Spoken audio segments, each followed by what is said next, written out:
Hello, and welcome to the final lecture in the spring season of the PhotoAlliance 2021 International Lecture Series. I am Heather Snyder, the director of PhotoAlliance, and we are a nonprofit arts organization in San Francisco dedicated to the support of contemporary photography and photographers.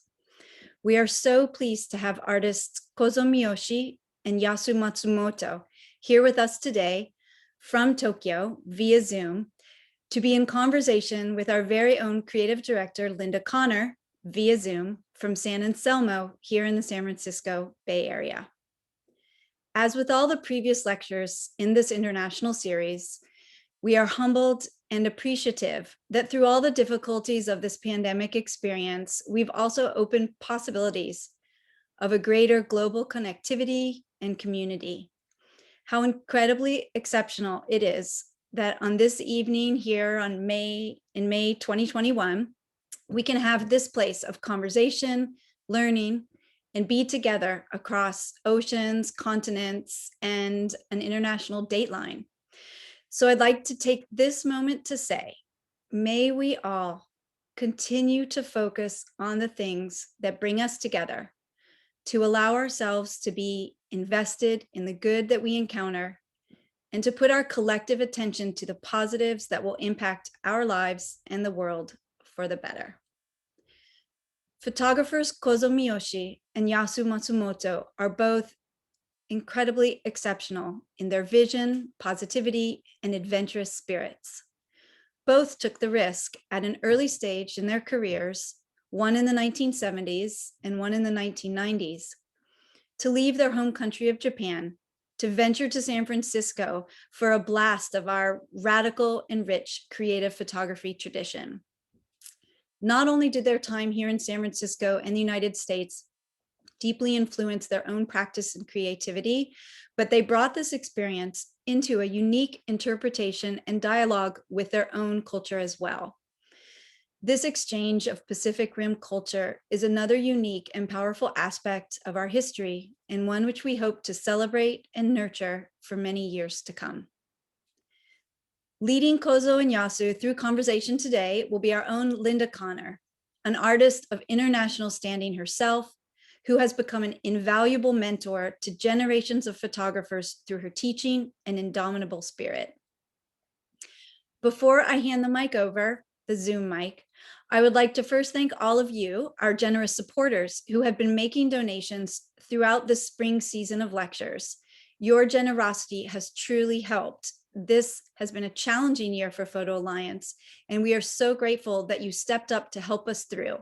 We see you, we thank you.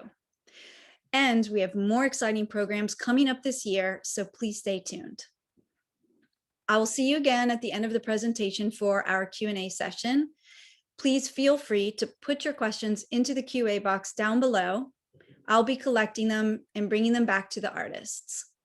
And now I'd like to welcome to our Zoom screen, Linda Connor, Kozo Miyoshi, Yasuaki Matsumoto, and Beth Cary, who will be providing translation.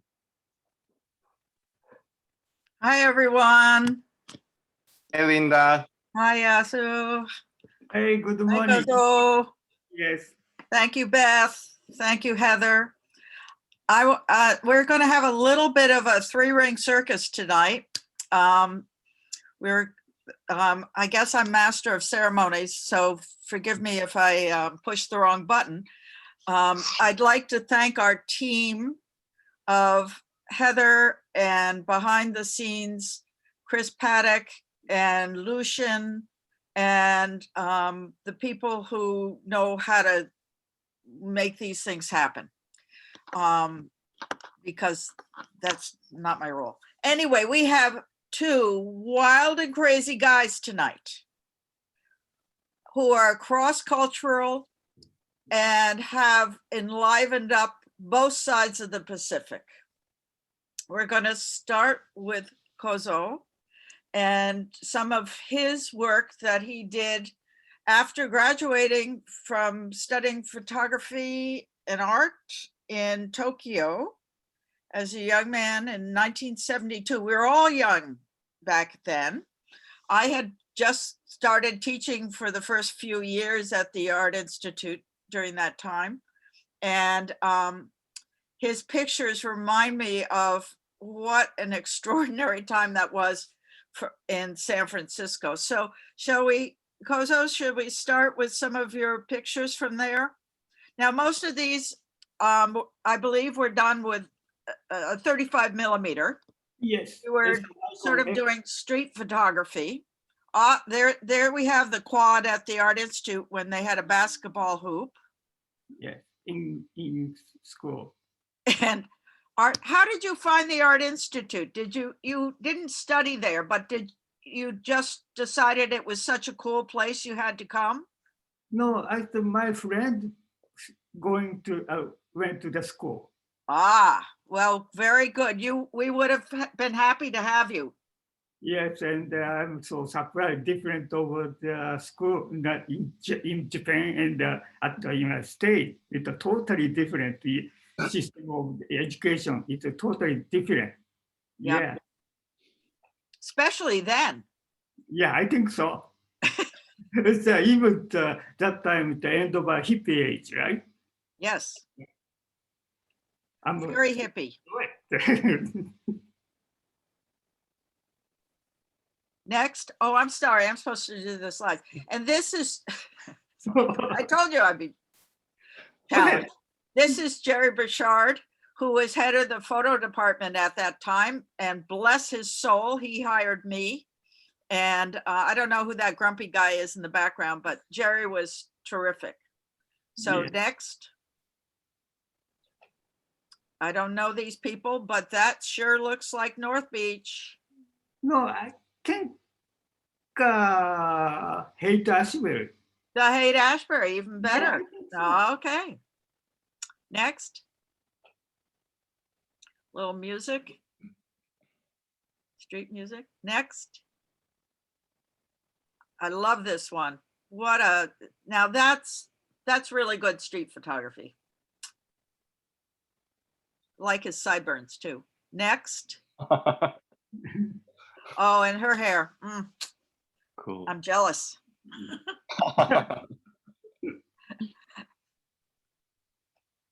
Now this flea market or out in the countryside? No, it's a flea market in the Alameda. Alameda. Yeah. What a great flea market that was. Well, they're classical Americans. Okay, so let's see. Let's do Yasu's early work. Now he came in the 90s, and Yasu, I think you were trying to escape Japan. Is that true? That was the only reason I visited USA. Yeah. He had a kind of wild, just adventuresome spirit, and he needed to get out of that island, that beautiful, condensed, homogeneous island of Japan, and come to someplace that was just not as wild as the 70s, but certainly still pretty wild. And he started doing, can we have the next one? Started doing work that I think is somewhat true to even his contemporary work, which is kind of wild, kind of stagey, kind of performative.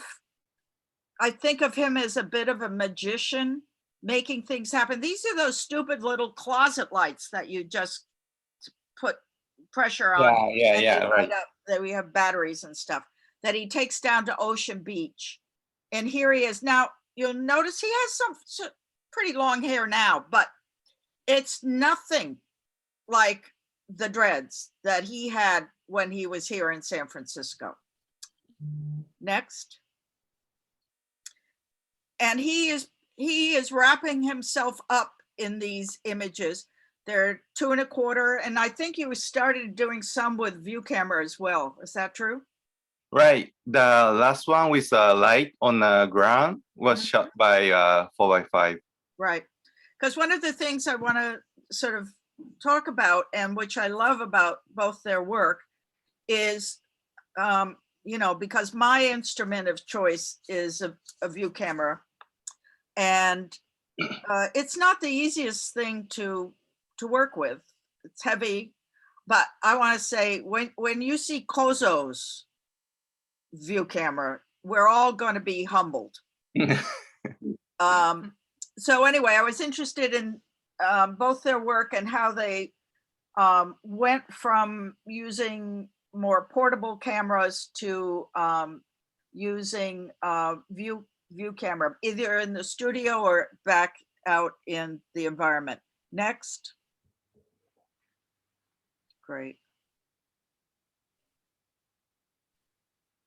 Next. Yep. Tattoo too, right? Yeah.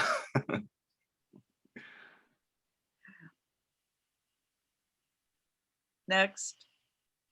Okay. Now we're going to focus on Kozo's work. And are we going to have the film first? Let's see.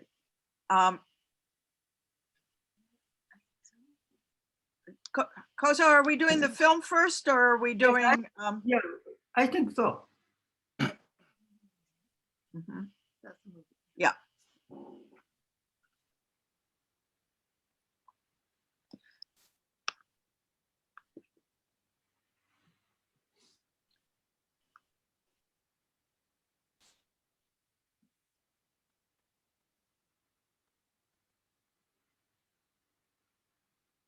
One of the things that I think about your work is that you work in Japan, the place you know really, really well, and you work in America, Yes. your sort of second home. Yes, exactly. And oh God, I love this. This place is so amazing.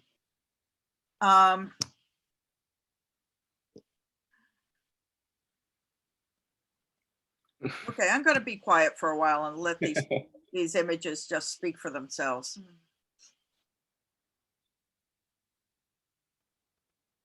Yeah, finally, I made it a big one.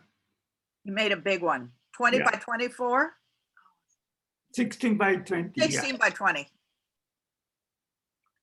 This is the first shot of the Mr. Yasu Ishimoto.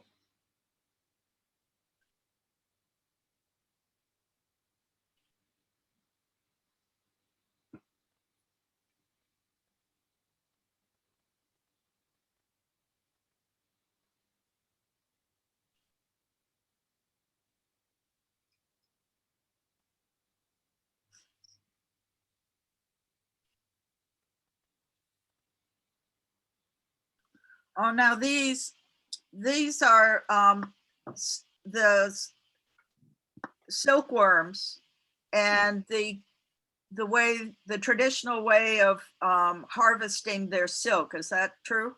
Yes, it's not too recently. Oh, almost 10 years ago. No. Okay.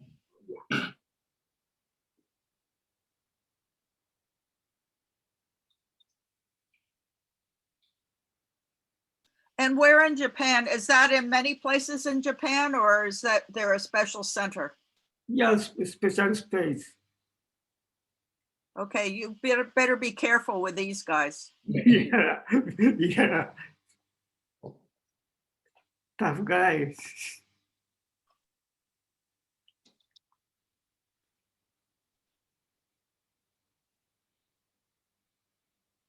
All right, so I just found out today that I guess I should have known this, that you spent a number of years, 7 years living in Arizona, Yes. and you learned to wear snake boots. I'm very glad. Yeah.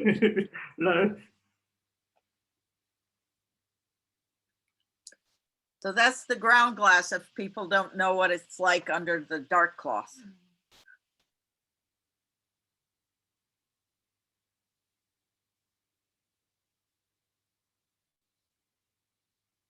I think you're very brave being right in the middle of the road. Yeah, middle of the road.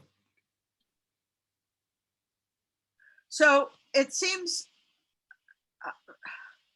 that these cultural things are what interest you in both of these different landscapes. And it's whether it's the tight and rich landscape of Japan or these more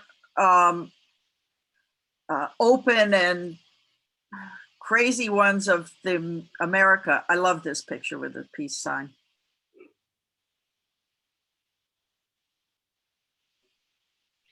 日本でもアメリカでも文化的な関係っていうのを、に興味持てられるようです。日本の非常に凝縮された、そして非常に豊かなもの、そしてアメリカの非常にオープン、そしてちょっとクレイジーな面、そういう点に惹かれているような感じがします。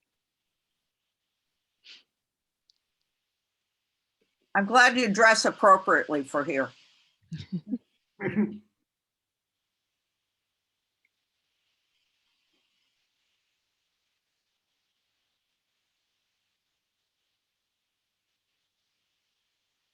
Okay. All right. Yeah. Now. Okay. Now start my work. It's the first series of the title is the exposure. I think after first trip to United States, it's 1971 and 1972, and Okay. back to the Tokyo. And I started with making my own work, I mean, artwork. I'm, in a school, in Japan school, it's like kind of be commercial photography. It's like assignment work, but moved to I'm influenced from the San Francisco. Get that kind of the artwork. I'm interested in artwork study, and then I try to do the art photography and then exposure. Title is exposure. Takes about 35. It's 3 years, and I make the exhibition. In the 1997, oh no, 1990. Yeah, and this the exposure. The please to make change the image. It's even it's the 1992 in the San Francisco North Beach. And 1972. 72. It's in North Beach. It's post office. Okay. And then This is a 35 millimeter, yes? Yes, 35 millimeter. And then it's a Chinese ladies, meaning it's like a marble ring. It's a Chinese ladies wearing all the time.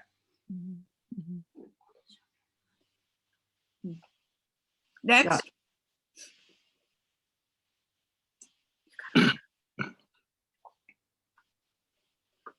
This is in Tokyo. Nice. So next. It's the Okay, a little 2 1/4 now. yes, and 2 1/4. Was this in the States? Oh, these are in Tokyo. Tokyo. Yes. Next. Nice. Yeah. Anyway, the two I make it 2 1/4 and 35. It's a two title. I mean, two series. Moved to the 1982, starting 82 to the 8x10. Okay. And it's a conservatory. It's like the title is conservatory. Yeah. Next. Is this So by this is a view camera though, right? Yeah. The Beth, Yes. 私の両親の仕事が音質の仕事だったんです。それで温室の中で育ったんです。My parents, their work was in a greenhouse, so a conservatory. So I actually was raised in a conservatory. それで、子供の時体が弱くて温室の中は暖かいのでそこで本当に育ったんです。Mhm. When I was a child, I was weak. So I was put into the greenhouse where it was nice and warm. So I really was raised in a conservatory. And all the time 横に寝されてガラスの屋根をいつも見ていました。So as I was lying down, then I was always gazing up at the glass ceiling above me ガラスを通る光を見てました。 and the light that shone through the glass ceiling. で、Can you go back 2 slides, Chris? Yes, this one looks like the back of a view camera. Oh, yes.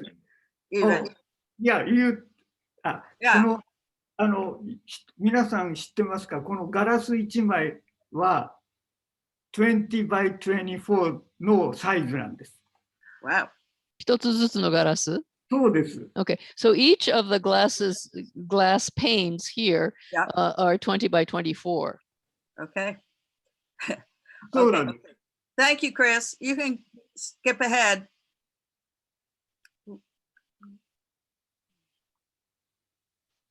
Wow, that one's so wild.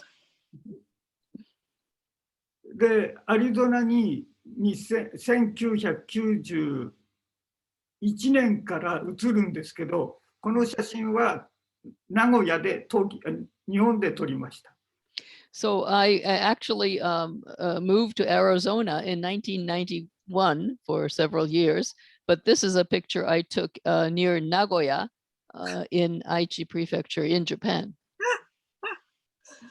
それでこれが一つの理由でアリゾナに移ったこともあります。And this is perhaps one of the reasons that I moved to Arizona. To see the real This thing. view. 本物を見るために。とってももっと大きい理由は皆さんご存知の CCP センター・フォー・クリエイティブ・フォトグラフィーがアリゾナにあったんで、そこを拠点にして仕事を7年間したんです。Actually, the more major reason was that the Center for Creative Photography was in Arizona, and I went there to work there for 7 years. Oh. Next, what were you doing at the center? It's just 仕事を毎日自分の仕事をして暗室を使わせてもらっていました。7年間。I was working on my own photography, and they were allowing me to use the dark room there. Brilliant. Next. それでこのチャペルってシリーズはアリゾナに移 Next. って初めてのシリーズです。This is the first series that I created after moving to Arizona in the early 90s. Was Paul Strand's picture of the chapel in Taos an inspiration? No, I don't think so, because it's I got this center is Tucson, Arizona. It's next area is the Indian reservation. I mean, what to call in Native American のエリアがあって、知らないで Next. その道に入っていったんです。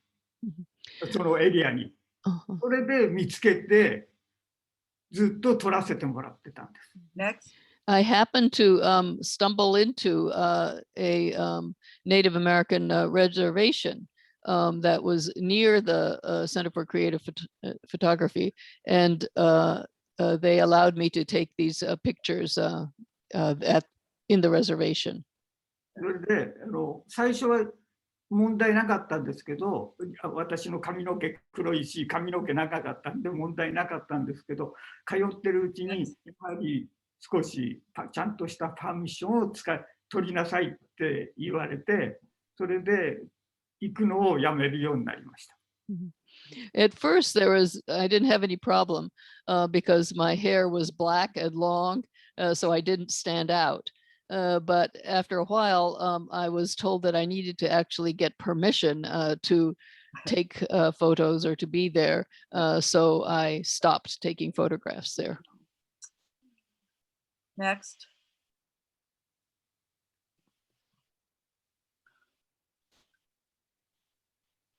この中の写真、中のチャット。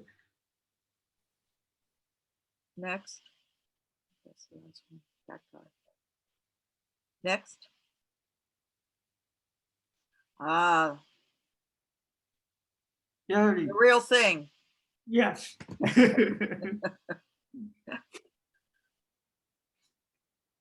Next.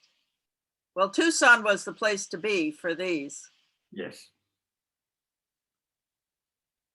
Next.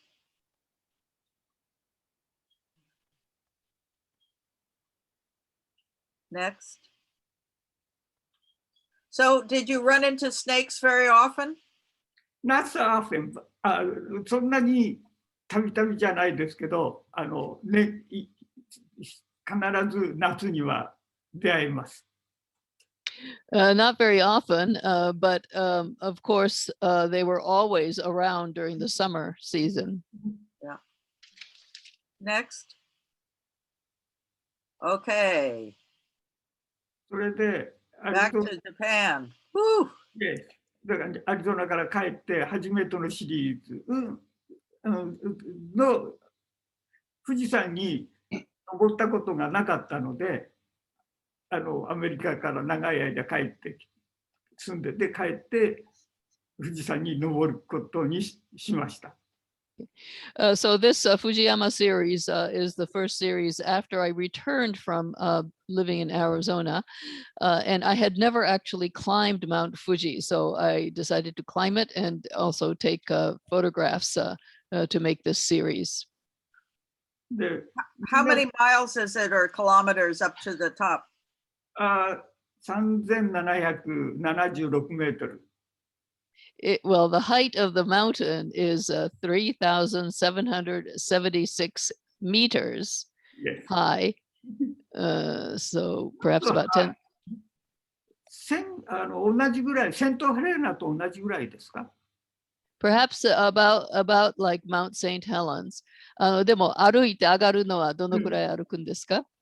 7時間です。Okay, but it takes about 7 hours to climb up from どこから？ 5合目ぐらいから？ 5合目からです。From there are 10 stations up to the top of Mount Fuji, and usually people start climbing at station 5 and go up to the top. So Wow. it took about 7 hours to do that.それで So beautiful. 基本的に私はビューカム 8x10 でもアシスタントを使わず一人で旅をして一人で写真を撮りに行きます。I think most of the other tourists must have thought you were nuts. When I use my 8x10 camera, I usually, basically, I don't have an assistant. And I carry it on my own and take the photographs on my own. でもこの時はさすが4人一緒に4人も。もらいました。But that would have been too difficult to do climbing the mountain. So there were 4 of us that worked on this together. Very good. で、3年で6回登りました。And in 3 years, I climbed Mount Fuji 6 times. Wow. Wow. もう十分です。もう行きたくないです。That's enough. I don't want to climb it anymore. Yeah. I think your parents who were worried about you being weak got over it. Next. I love this series. This is the apples, right? 桜 and リンゴ is Or cherry blossom. Cherry blossoms and apple. Now, are the cherry blossoms all over Japan? Or Yes, are they in certain, no, all over? all over. 全部ですけど、約3月の中旬から5月の半ばまで、全部北から南、南から北までずっと動いて咲いてきます。So cherry blossoms exist all over Japan. So from mid-March to mid-May, they bloom gradually. And so we follow them from south to north as the season goes for the blossoms. How old is this tree? この木はどのくらいの古さ1200年です。 1200. 1,200 years old. Whoa. Oh, wonderful. いや、ですから私は桜を撮ってる時は1ヶ月ぐらい私のことは誰も探そうとしません。桜と一緒に行くんで。So during the cherry blossom season for about 1 month, nobody can get a hold of me because I'm traveling. So they don't even bother trying to contact me. Okay. All right. We're back at this one, I guess. What's next? Yeah, apples. Apple. Yeah. After 桜の花が終わると北の国では1週間後にリンゴの花が咲きます。So in the northern area of Japan, when the cherry blossoms are over, and a week or two after that, then the apple blossoms bloom. Okay. すごく好きな、今は桜の花よりリンゴの花の方が興味あります。I've come to become more interested in apple blossoms rather than the cherry blossoms. Okay. Oh, here's another old one. これもすごく古い木ですね。これは130年経ってる。 130 years old. 少し話が長くなってリンゴのことを研究すると日本にあるリンゴの木はすべてアメリカから来た木が元なんです。So when I started looking into apples, I found out that all the apple trees that are in Japan all originally came from the United States. Oh, interesting. だから日本である日本で一番古い木は130年でそれ以上古いリンゴの木はないんです。So the oldest trees in Japan are 130 years old, and there aren't any older apple trees in Japan because that was when they were first came from America. You mean so Fuji apples are really US apples? No. いや、富士っていう種類のリンゴありますね。それは本当はアメリカのリンゴなんですか？そうです。そう、本当にそうです。Yes, originally. リンゴの話をするともう1時間ぐらい話しますけど、もし興味があったらリンゴのことを調べるととっても面白いと思います。I could talk for an hour on apples, but if you're interested, you can look into Okay. it yourself. All right, we'll It's very okay, fascinating. next. What else do we have? Okay. はい。眉、Oh, these are the silkworms again. Oh. Silkworms, silk cocoons, yes. Ah. So how long does it take from, do they gather the, let's see. Mulberry leaves? Yeah. Okay. まず And 桑の Where do you get 葉 the っぱか worm? らどのくらいかかるんですか？この眉になるまで。なるのにはうんなんだっけな。虫アームは何て言いましたっけ？ごめんなさい。ラーバYeah. 蚕ですかね。はい。蚕。蚕。うんからなるのは約食べ出して、1ヶ月です。Mhm. One It's month. about 1 month from when the silkworms start eating the leaves, and then they become the cocoon. Okay, で、5回休むんです。And they rest about 5 times. で、5回目の時に、ここの枠の中に置くんです。そうすると、繭になります。And the 5th time that they rest, they get put into these racks, and then they turn into the silk cocoon. amazing. They're so mathematical looking. うん。すごく数学的に見えますね。それが私はこれを取った。どうぞ。And then how do they unwind the silk? で、どういうふうにして、絹の糸を取り出すんですか？私は糸を取り出すところは興味ないので、よく知りません。眉が興味があるんです。だからそこからこれをちょっと悲しい話があるから私は知りたくなくて、これはこれから糸を作るところに行って熱で中にいる虫は殺されないと糸にならないんです。なんでちょっとあんまり好きじゃないから私はここまでが私の興味の対象なんです。What I'm interested in is up to this point because it's a little sad afterwards what happens to them. They have to be heated up, usually with boiling water, and then they get killed. And so then the silk strands can be pulled out from them. So I'm not interested in that part. I'm interested in their living stage. Right. Living stage. Wow. Well, somebody figured that out at some point. Quite amazing. 誰かがこれをに気がついて、考え出したんですね。そういうふうに糸が取れるっていうことに。もうそれから本当の昔です。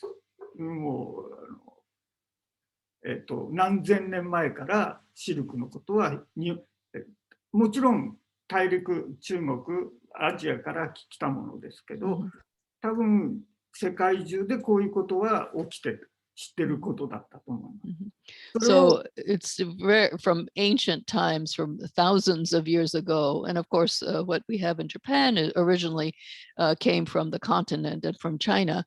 But worldwide, I think they were using these kinds of techniques from ancient times. 日本は特に、第一産業、明治大正の時に大事に育てていいシルクを作るために勉強して世界中から外貨を稼いだ一番最初の大事な産業だったんですね。So in Japan, in the late 19th and early 20th century, they became able to create very good quality silk from the silkworms. And it became a very important way to gain some foreign exchange because they could export the silk. Yeah. Also, this image or some of these images are very abstract, and most of your work is more views or straight photography. Have there been other projects where you've either the materials have suggested a more abstract construction for you? はい、私のホームページを見てもらうと分かりますけど、こういうアブストラクト、サビっていうアメリカの古いおもちゃを取っていたり、それからまあサボテンもどっちかっていうと私はこれと同じような感じでこのマヨのシリーズとたり自分の好きなカメラを持ってる写真をずっと撮り続けてたりシリーズがあってそういうことをする写真を撮ることも好きなんです。If you look at my website, you can see also, but I think that some of the other series that I have, such as Sabi, which is maybe rust of old American toys, and Cactus, the Cactus series, they also have some abstract qualities to them, I think. And it really shows what has interested me through the cameras that I have used. Thank you. Next. Oh, it's used. Oh, that was wonderful. There's one right behind you.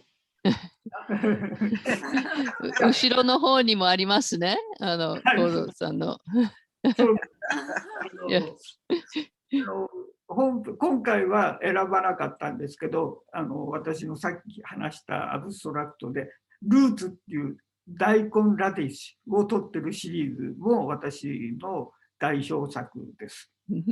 I didn't select any for this event today, but I do have another series called Roots, and I take daikon radish roots and others and have a series with that too.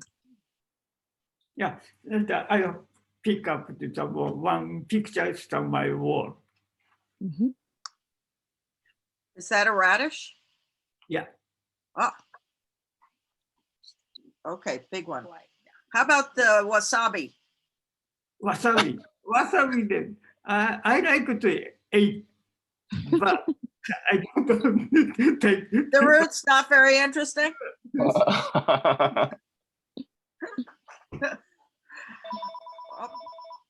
Can you just take that away? And Can I ask you a question?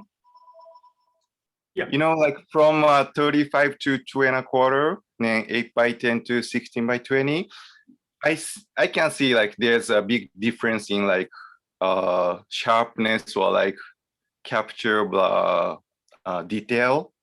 But could you talk a little bit about like your style of shooting or like the way of like facing the subject matter? Is it different when you shoot like 2.25 and now you shoot 16 by 20? Like, is it different? No, I think basically it's I tried. 基 No, 本 いい 的 です、いいです。にさはいはいはい。OK。基本的に、同じ写真は35ミリでも8 by 10でも同じだと思っても、光を見つけることが大事だと思っているので、光を必ず写真を撮るときには自分の光っていうものを探して撮ってます。Basically, I think it's the same whether one is shooting with a 35 millimeter or with an 8 by 10. In taking a photograph, one has to find the light. One has to find one's own light. And that's the important process to master. いや、例えばの話、必ず私はフィルムで撮っているので、必ず太陽が熱くなって、午前10時から3時ぐらいの光が一番好きなので、その時間でしか写真は撮りません。So of course I use film to take the photographs, and I really like the sun to be very high and strong. So I take photographs from 10 a.m. to 3 p.m. during that time frame. So, Kozo, what you said you're still working with the bulls. 先ほどの牛とまだ続いてるプロジェクトだっておっしゃいましたけれど。はい、まだあと何度か行かないと自分の気に入った牛のお尻は取れてないので何度か通います。I still haven't gotten a picture of the rear end of a bull that I like yet, so I have to go several more times to capture that image. I think I don't know any other photographer who has ventured to do that. 他にそういうことをやった写真家など全然聞いたことありません。And what other places do you wish to see or to photograph? Do you have a few extra places you want to go? No, only I am interested in 写真を撮ることに関してはアメリカと日本でしか撮ることに興味ないんです。I'm only interested in shooting my pictures, my photographs in the US or Japan. I don't have any other countries that I want to go to. Right. よその土地に行っても美味しいものとか珍しいものはたくさんあるし楽しいけどあんまり写真を撮ろうっていう気分にはならない。これは分かります。どういう理由か分かりません。I don't know why this is so, but I certainly like going to other places for the delicious food or for the fascinating things they have there, but I just don't get the feeling that I want to take photographs there. Are you a Gemini? 星座では何ですか？サソリです。Oh, I'm a Scorpion. Oh, me too. Yasu, how about you? This is what we always used to ask when people came to San Francisco back in the 70s. What sign? I'm Pisces. Pisces, a water sign. Oh. Yeah. So. All right. Well, shall we change gears here? And Kozo, you please stay part of our conversation. Were we through? それで今のところいいですか？後ほどまた質疑応答がありますけど。Okay. その時に話しましょう。それじゃあ。Okay, let's talk later. Yeah. Yeah. Terrific. So, okay, Yasu, how you went from that crazy stuff at the beach where you're performing and then right before you went back to Japan, there was a little ritual you told me about where you and your buddies got a little drunk and you cut off your hair. Yeah. Well, because, I thought I had to be more like Japanese, more straight to fit into Japan. Yeah. But I don't know. I didn't have to, I guess. Right. I don't fit in now. Well, yeah. And actually he was kind enough to leave me with a dread, which I buried under one of my Japanese maples in my yard.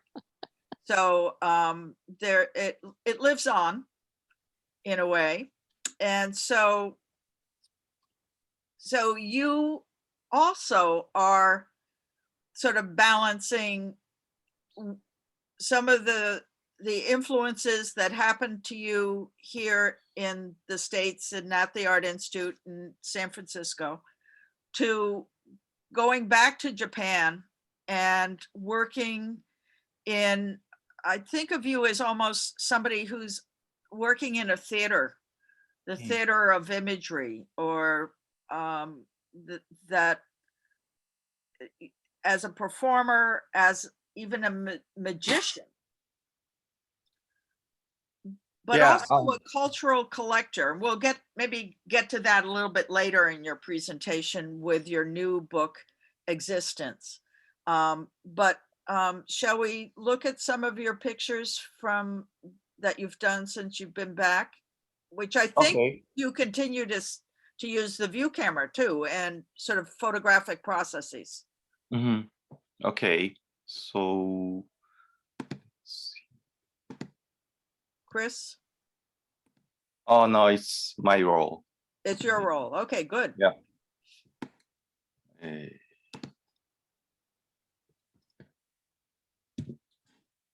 Yeah, I think as Linda mentioned, I'm not that interested in shooting reality. I'm more interested in like making my world and capture that with film. And after I came back to Japan, I started this series. Instead of performing on the beach, I started constructing the stage in my studio, like on my small table. I guess I wanted to make kind of like a fairy tale to children, but without words. I try not to complete the story, or I don't tell much story about each works to people, because this is in the same way as the beach stuff, but I don't want to put my story to the viewer. I rather for the viewer to make his or her own story. So I think the reason I like to use black background is in a kind of same way. I want to make a room for the viewer so he or she can feel free to get into the stage and then start traveling their own imagination. Now, some of these look like they're setups, but also, are you using collage as part of the process? Yes, but I'm not regarding them as collage, just one of the props. Okay.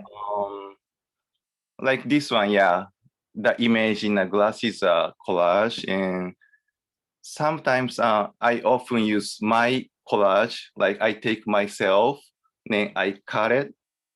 But this is because it's not like I want to use collage, but I just want to put myself into the stage. Then color photo seems right to me. Mhm. Mhm. So like this Here, one. here you are. Yeah. What? Yeah. Your hat. Yeah. This is cut out paper of me. Okay. So here's some process of constructing the stage. I usually start from a word or like sentence or just like a image popped up in my mind. For this piece, I started with what if the sun is a big eater, then he ate all the stars in the sky. So this is the first image.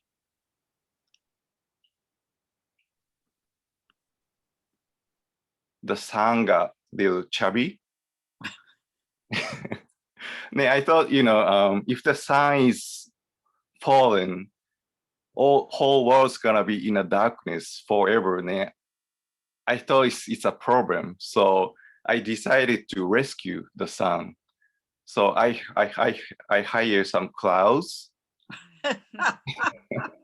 If the sun is on the ground, there's no measurement of times. So I try to let all the clocks fall down. But not like that. I don't like it. So next one, I made the moons fall down. Because moon reflect the sun. And if there's no sun, there's no meaning of moon existence. So when this, you were a child, did you spend a lot of time with your imagination? I think so. I've been always afraid of reality, I guess. I'm always enjoying having fun in my imagination. Yeah. This is titled River of Milk, but you see the river is actually made of salt. I don't know. I like to trick people like this.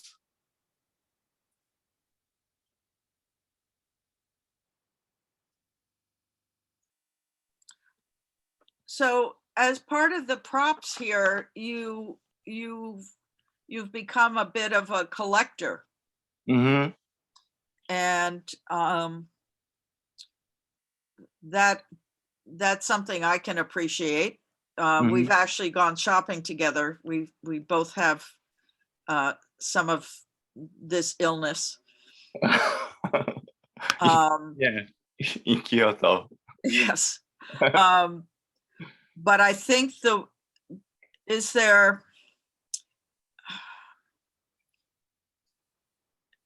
something about these older objects that fit this work better for you rather than more modern things?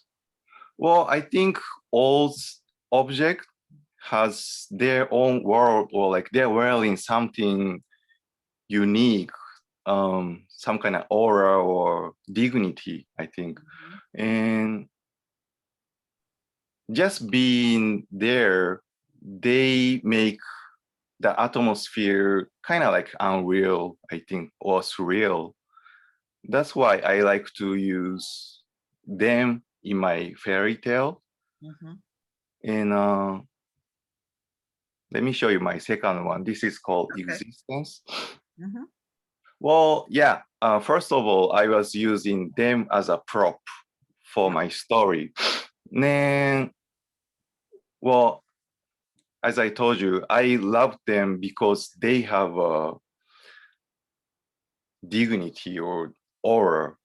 And for this series, I simply wanted to honor them, honor their lives and the time. Next. Yeah. Okay, I'm pushing it. Okay, that's right. Thank you. Next. Next. Well, this is one of my favorite piece. This is called Scent of Boyhood. This is not really old stuff, but it's a lampshade. Oh. And my son was swinging his butt when he was a kid. Yeah. yeah. As you can guess, he broke it. So I named it Scent of Boyhood. So my interest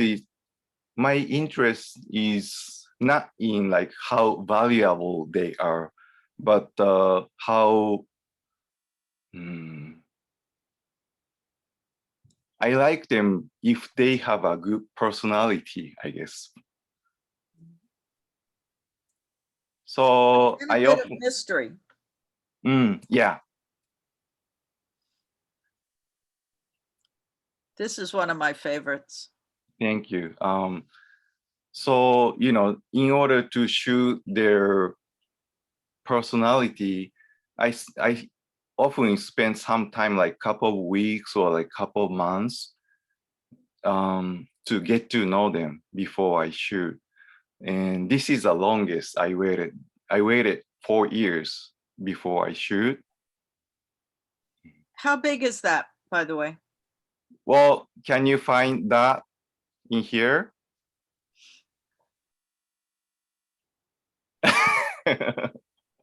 Is it the surface?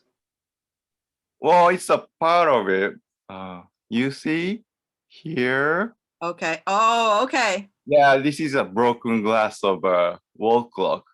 I originally used it for this piece. Then after that, I let them sit in a corner of my dusty studio. Like, after 4 years, when I went to pee, I found the broken glass with like piles of dust of 4 years. Then there was a light coming in, and it looked like a broken moon. Yeah. Then I thought, okay, this is the time to shoot. Then it ended up like this. Yeah. Wonderful. And here's another one that looks like ice crystals on glass or something. This is actually just small metal plate from a construction site. At the flea market, I met this guy. He was like selling all the rust Then I asked him like, what are you selling? Then he's like, I'm a rust sailor. I sell rust. Then you got something to say about it? Then like, no, I love it. Then I got one of his rust. This one? There's Very some, nice. Yeah, there's some memo on the back. it's enamel. What? It just says like 2021 Oh, all right. for like, construction reason. Okay. Yeah. This is the oldest object I found. It was written in 1642.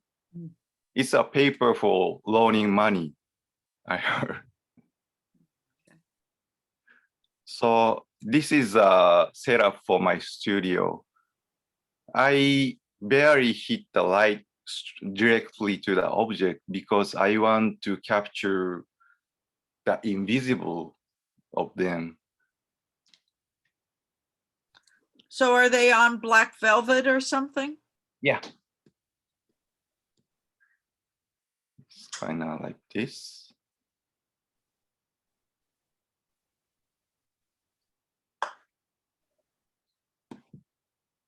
Actually, the light barely hits the object, so I have to pop the strobe so many times. For this piece, I blasted the strobe like 20 times.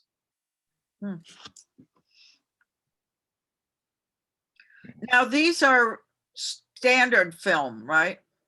Yeah. Yeah. Ilford. Yeah. Oh, you fooled me when we were looking, previewing this. I really thought you were photographing this in water, but you're developing the print. Yeah. I succeeded in that meaning because I want my blacks to be not just a flat, strong black, but the kind of black that you can dip your hand into, like there's a spoon actually kind of stuff. I think my best black is a melting chocolate black. Okay. Yeah. So I eat chocolate when I print them. Okay. So this A little is extra magic. huh?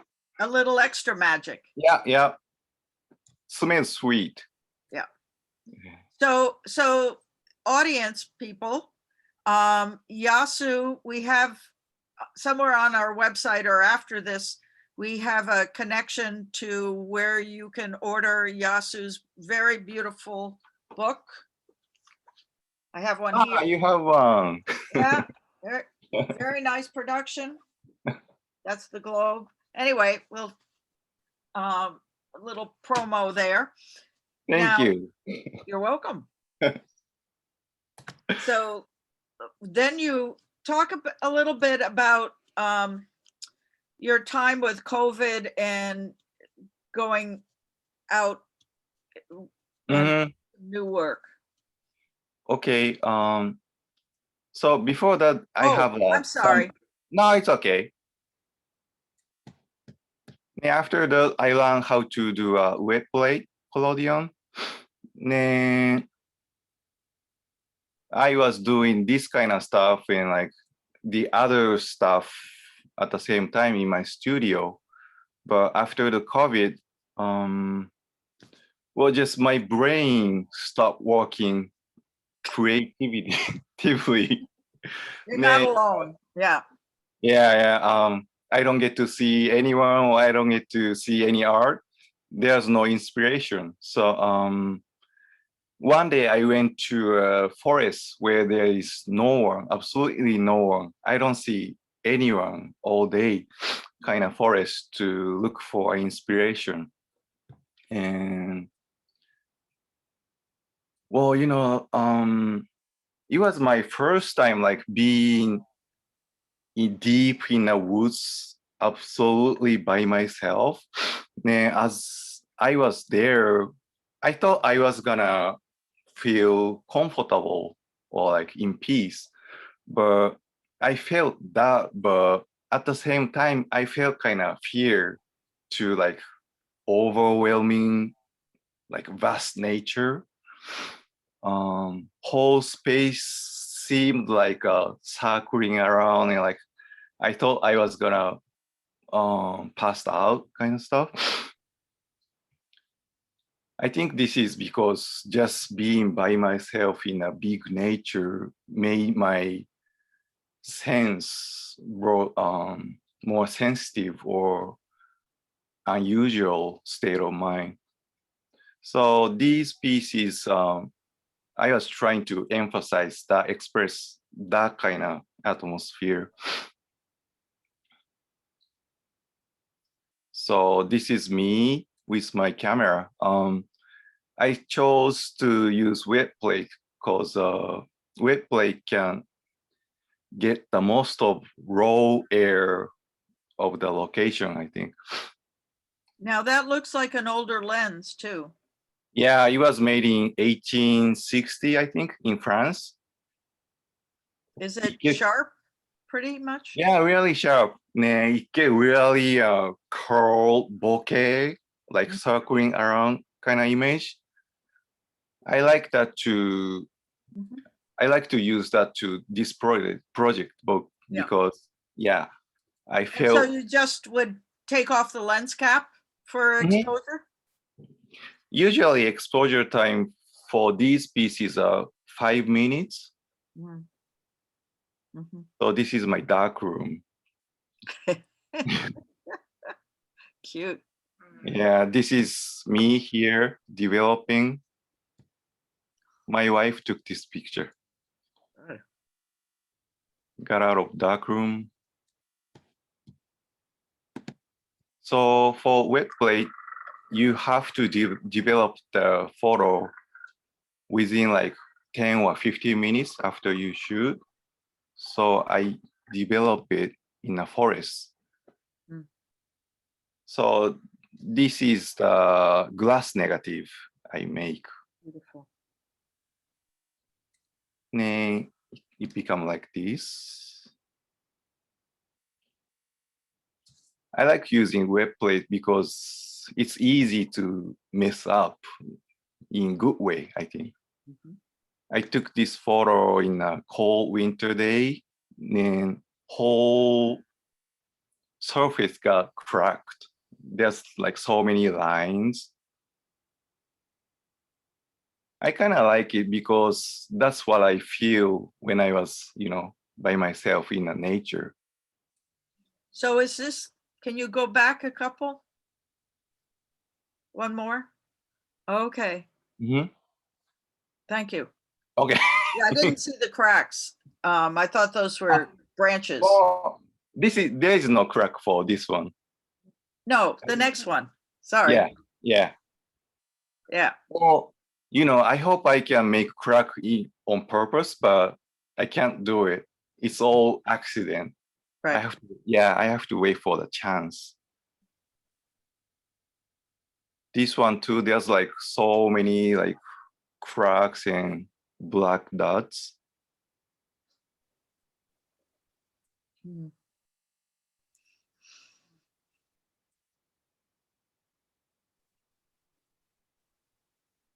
Then, as you can see, to express the rhythm and like power, and I also feel kind of like unevenness of the forest.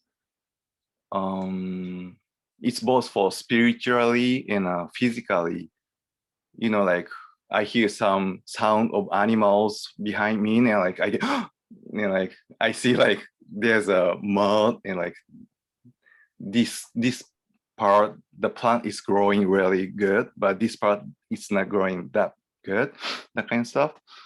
I wanted to express that with random pattern images. So I cut them in pieces. I cut one print into pieces and randomly torn with soils and branches and leaves at the shooting location. So you would take them, oh, you would, oh God, you would gather Ah. stuff when Okay. you were there, right? That Uh-huh. you could then cook them with? Cook them with soils and leaves and branches. Yeah. Yeah, I pick them up after I shoot. Well, I think, just to put the essence of the forest back to the print. And so each print ends up being unique. Yeah. And, as you tone each piece, if you want, you can choose like, okay, I'm gonna make this part darker and this part lighter, but I don't want that because I'm trying to express the feeling of being in the nature. Sorry. I don't know how to do. So I'm trying to diminish my intention or like ego into the work as much as possible. So that's why after I cut them in pieces, I shuffle them without looking at which part is which part. Then I randomly tone them in different times. Sorry. Okay, so ready? Yeah. Can I play music? Okay, Now we so have a here, video, I think. okay, so here is a process of, yeah, it's easier for you to just watching it. Okay, stay home cooking. So here's the ingredients: coffee, tea, salt, branches, leaves, and soil from the shooting location. Then, like for this kind of cooking, the final piece tends to end up with kind of like high art. I don't like that. So I prefer using like 99-cent coffee and a Lipton yellow label with Hello Kitty. But it's up to you which product you're gonna use. So here's the belongings from the forest. Well, I try to use like 100% pure forest product. And the color ended up like this. It's kind of nice color, but not for my work. 100%. So start making soup stock. And as you are boiling and making soup stock, let's prepare the puzzle pieces. At first, it's kind of hard to, cut your precious print in pieces. But you'll get used to it. Keep on doing it. So here's the shuffle part. Shuffle really good until your ego diminishes. Shuffle, shuffle, shuffle. Okay, that's enough. And you make groups for like different toning times. And then dump them into a boiling soup. So do you do one picture at a time, or do you do a number of prints of the same one? Yeah, average of like 5 pieces at the same time. I was doing it like one by one at first, but it was like too complicated. The final image was too busy for me.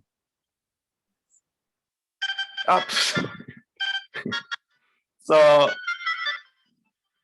if you like the color of the first group, dump more. Like this. I like the butt of this boy. Cute. And then washing really good. So you see different groups and then put them together. And then dry for overnight. You're almost there. Yay! You're done. This is the final piece from this cooking. So how do you get them back? Do they stay loose and they're just put in a frame? Or are they glued or? I use some kind of non-acid kind of tape or like weak glue. I put them back of the pieces and then put them on a mat board. Okay. Yeah. So And that's what it. is the size of them? Thank you. Their size is 2024. Okay. Okay, I'm sorry. My presentation was pretty bad. No, it wasn't. It was perfect. And I Sorry, love I that picture of you and Ansel. Ah, yeah, huh? I love that too. Yeah, you're so modest, Yasu. Yeah, I got the same hat as him. I was too happy. I had to make the photo. Yeah. Yeah. I love the So- yeah. So do you edition those prints or you have more than, do you end up with 5 of the same image that you like, or does it matter? You mean the forest one, the last Yeah. one? I make for some galleries, I make unique pieces, but at the same time, for different sizes, I make them from like one same photo image. I make 5 editions, but they're all unique, you know. Okay. Yeah.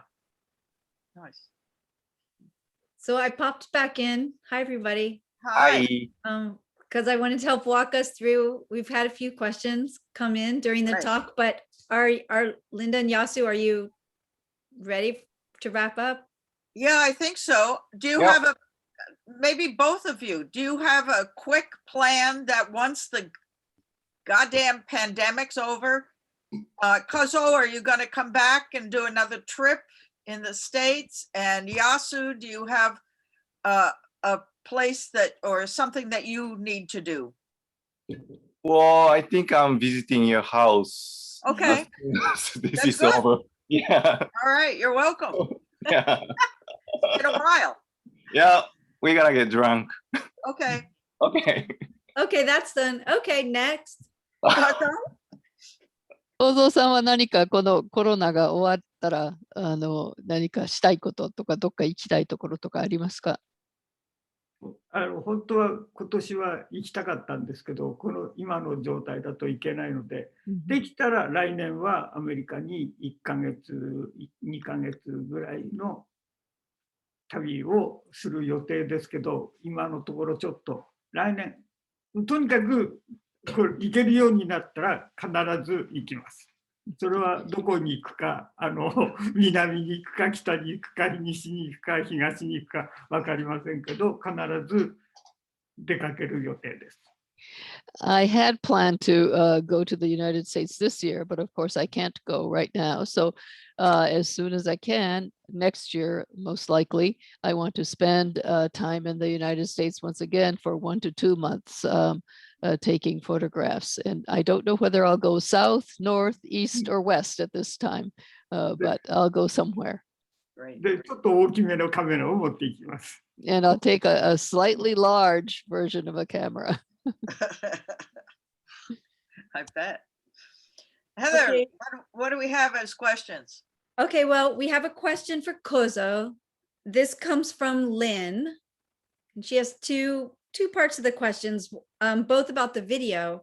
She wanted to know, where was that amazing snowy area in the video? And then she also wanted to ask, do you ever shoot in color? はい。雪のところは日光、Mhm. 2 hour drive from Tokyo、北の日光の隣の山の奥の山の滝が冬になると滝が凍るんです。Okay. 歩いて車を止めてくる6時間歩く。6時間. Okay. That snowy area with the frozen waterfall was about 2 hours north of Tokyo, near Nikko, but it's the next mountain from Nikko. And that's where the snowy area and the waterfall is. And after getting out of the car, I walked 6 hours to get to that area. Wow. で、カラーで写真は撮りますか？ほとんど撮ったことがないです。I've basically never taken photographs in color. すごくテクニカルなことなのですけど、私、一番簡単に喋ると、一番最初に撮った写真が白黒の写真だから、いまだにその出来上がったものの気持ちは白黒の気持ちなんで、ずっと白黒の写真を撮り続けてます。もし最初にカラーの写真を撮ったら、カラーの写真をいまだに撮っていると思います。The first photograph I took was black and white. And I still remember the feeling I had when I saw the finished photograph. And so it's that kind of feeling that I keep as I take my photographs in black and white. If my first photograph had been in color, I probably would continue taking photographs in color. Thank you, Kozo. And we have another person wanted to know something from the video, and this one comes from Jane, and she wanted to know who took the videos while you were traveling. 最初の頃のビデオは私の家族だったり、私が自分でセットしたトライポッドが撮ってくれたり、最後のここ10年ぐらいは私の近所にいる若い友人がずっと記録していてくれます。In my early days, often it was my family taking the videos or myself by setting a tripod and putting a video camera on the tripod. The last 10 years or so, a young friend who is lives near me as a neighbor has been recording my shoots by video. It's a brilliant idea. And so to all you photographers out there, I think that's an interesting tip to learn from Kozo, especially those of you who are working in these processes that are so hard to explain to the outside. This idea of self-documentation. As a writer and a historian, we would love you artists to capture this kind of information for the future. I have a question now for Yasu. This comes from Yen. And she says that she loved the idea of the fairy tale imagery, and that it's interesting how some fairy tales that you find in many different cultures, but other fairy tales are unique, very unique to certain cultures. And on that note, she was wondering, for those alchemist photos, were those based on specific stories or just this idea of a fairy tale? Well, idea of fairy tale. And of course, I have lots of influences from all the fairy tales. But basically, each images came out from me. So I usually take notes of like a phrase or word pops up in my mind, or just an image, like piece of image pop up in my mind. Then I start construct the stage from that, like from word or from object I found or from phrase, that kind of like that. Mhm. Well, I think that that answers it. Thank you. Okay. This is a one for Kozo, and this comes from Tamara regarding the Mayu series. She was wondering, and I guess this is this idea about how the two of you photograph across cultures. Do you think when you're thinking of the viewer looking at some of those Mayu photographs, do you imagine that the viewer already knows what the subject is and understands it, or that it's a mystery, or both? Mm. Is that okay, Beth? Yeah, Beth, OK。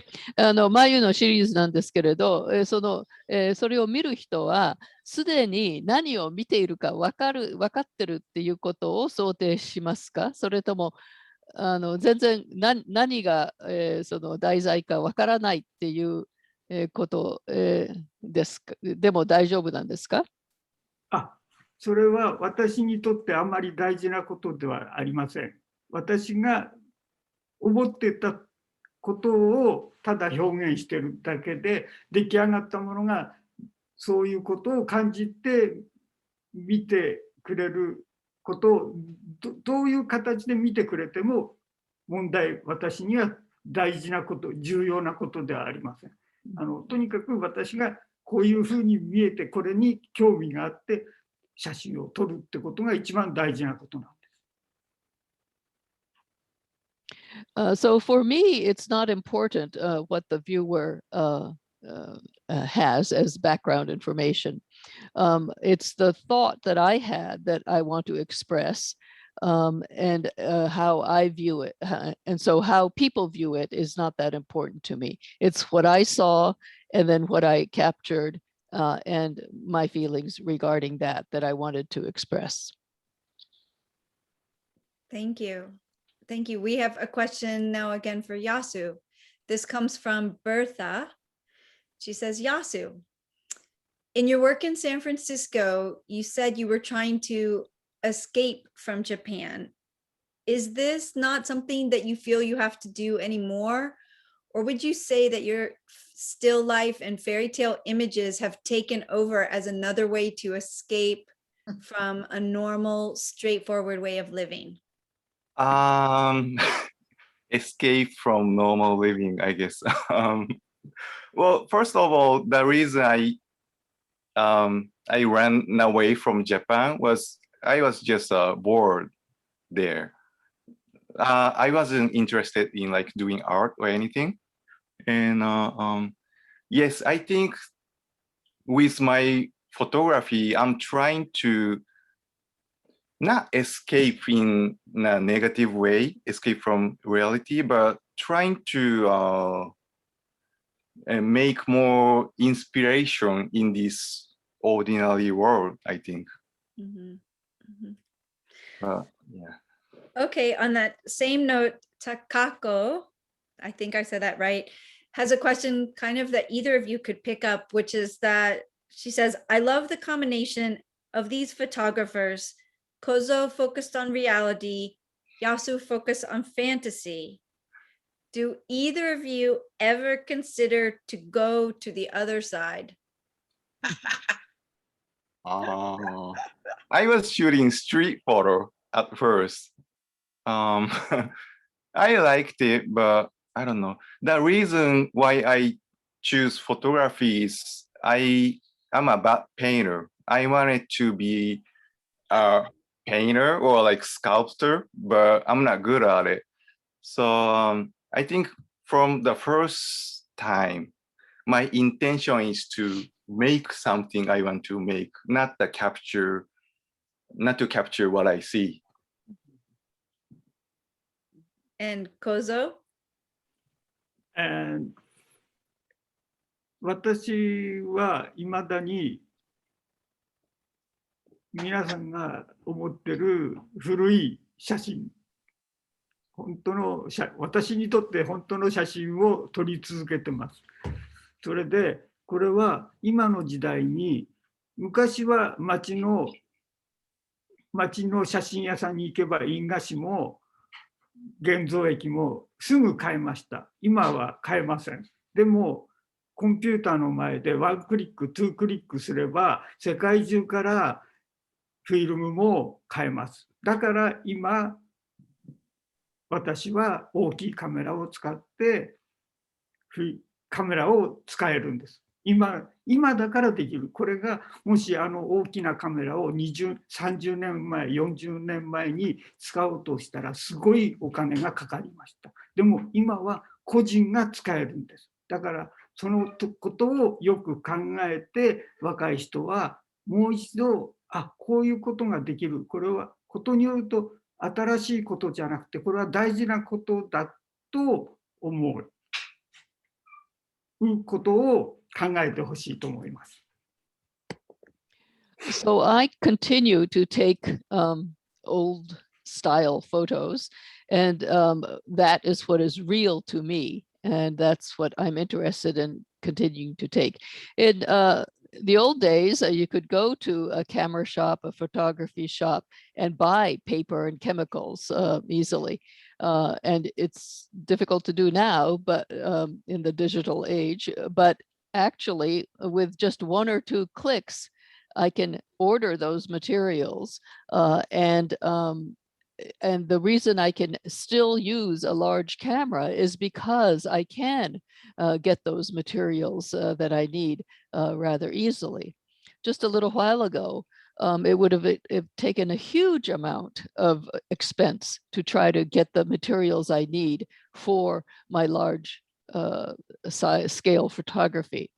So I hope young people will realize that they too can do this kind of photography, which may seem old-fashioned, but nowadays is approachable because of the digital age and the materials that we can get as personal importers or personal buyers of materials.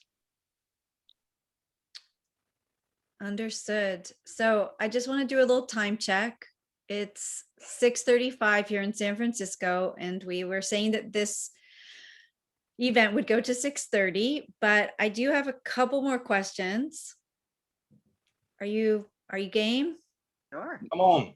Okay. Well, I feel like in a way we almost just led into the next one, which comes from Valerie wanting to ask both of you, what's your view on digital photography? So I think in a way, Kozo just talked a bit about how those things kind of interface in a way in our age, and how all of it is open to young photographers right now, which is really interesting. But in general, do you have an opinion or something you'd like to say about digital photography? Should I go first? Go ahead. Okay.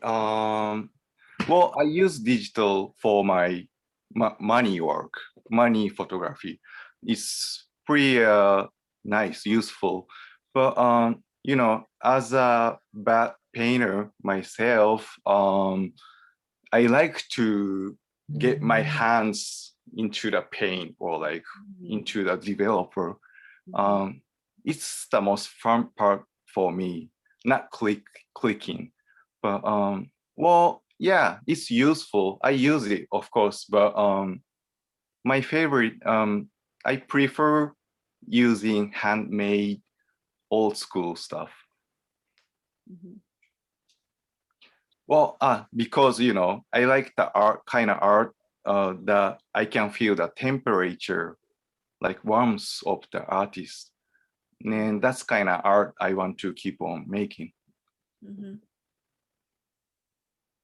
Kozo? で、写真フォトグラフィーとデジタルフォトグラフィーっていうのは全然言葉は似てるけど全然違うもんだと思ってます。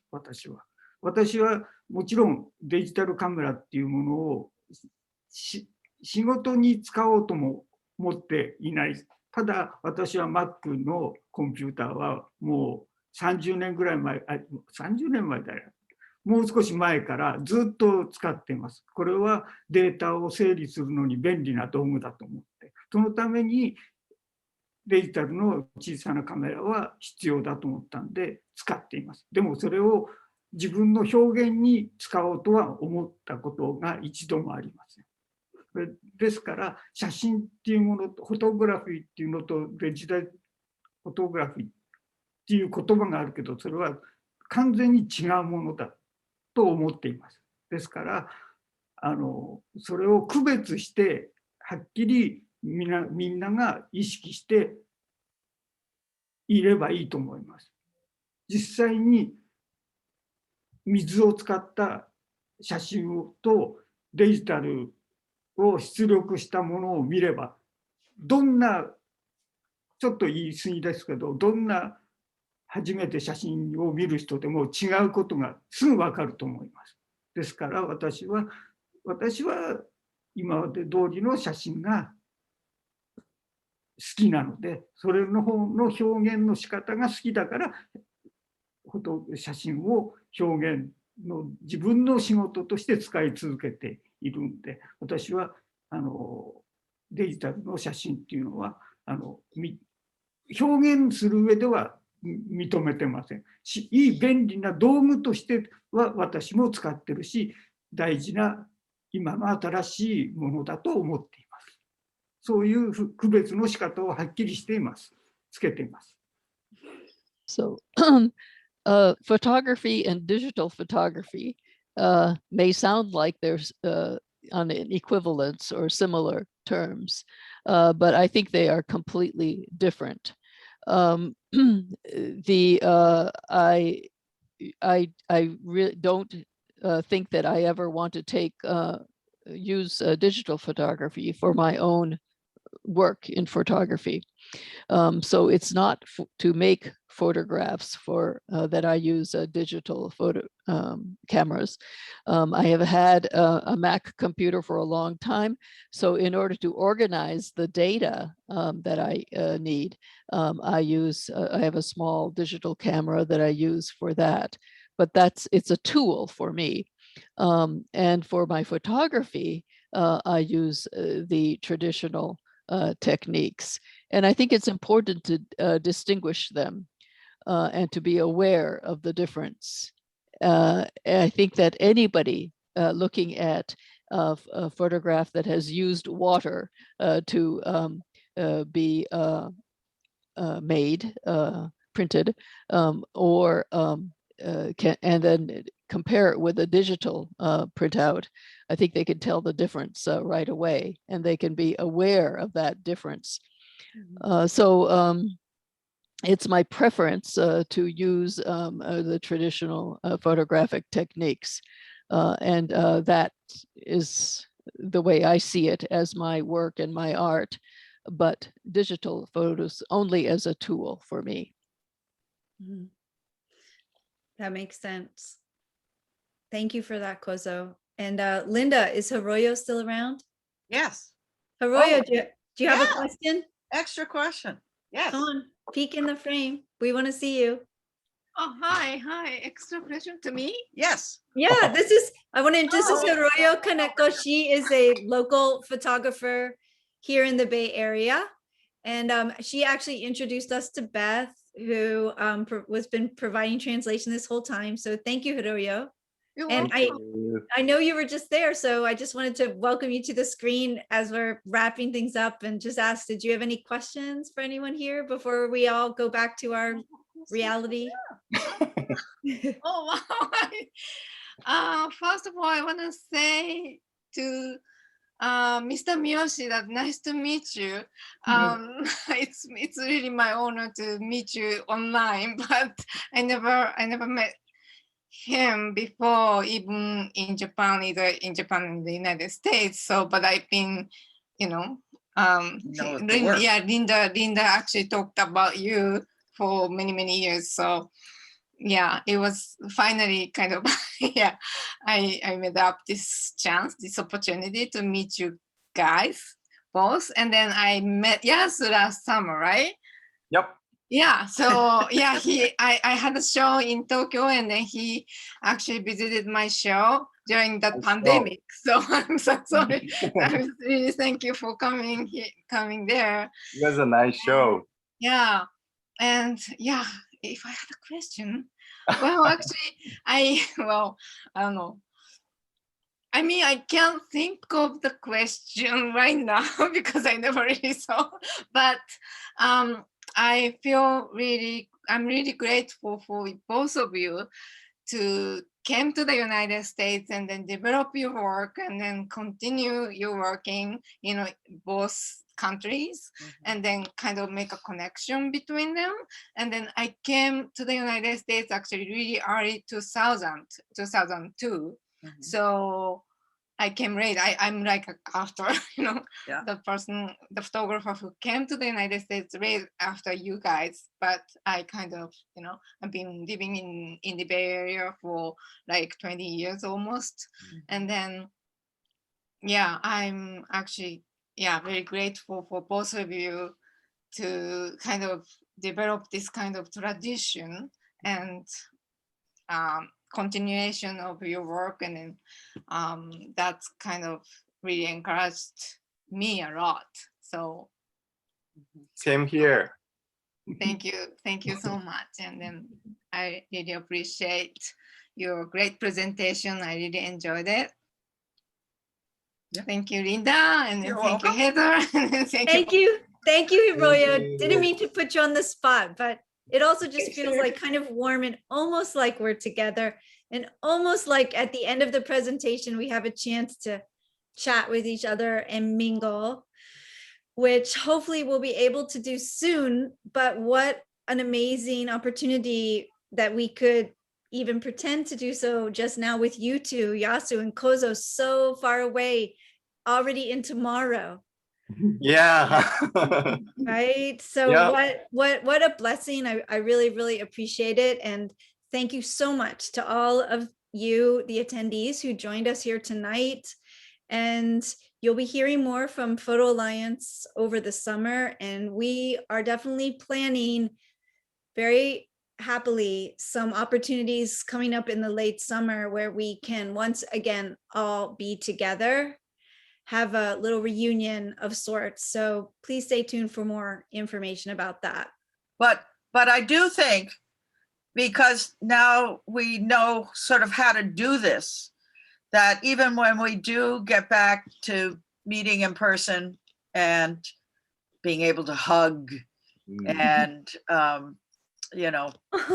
thank you, that we will probably still do some of these international programs, because it just is an opportunity that, is so valuable, and sometimes it's very hard to get people from so far away over for our events, but we don't want to miss you. So let's keep thinking how we can do this. Yes. Thank you, Beth. You're Thank welcome. you, Beth, very much. Thank Sure. you, everyone, and good night, and see you soon. Okay. Thank you. どうもあ Sayonara. りがとうございました。 Sayonara. See you next Sayonara. Take care, Linda.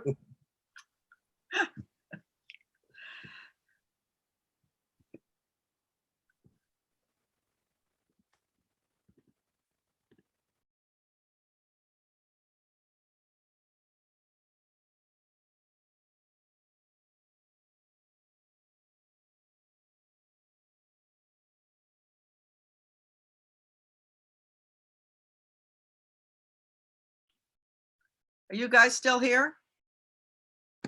Yeah. Should I go out?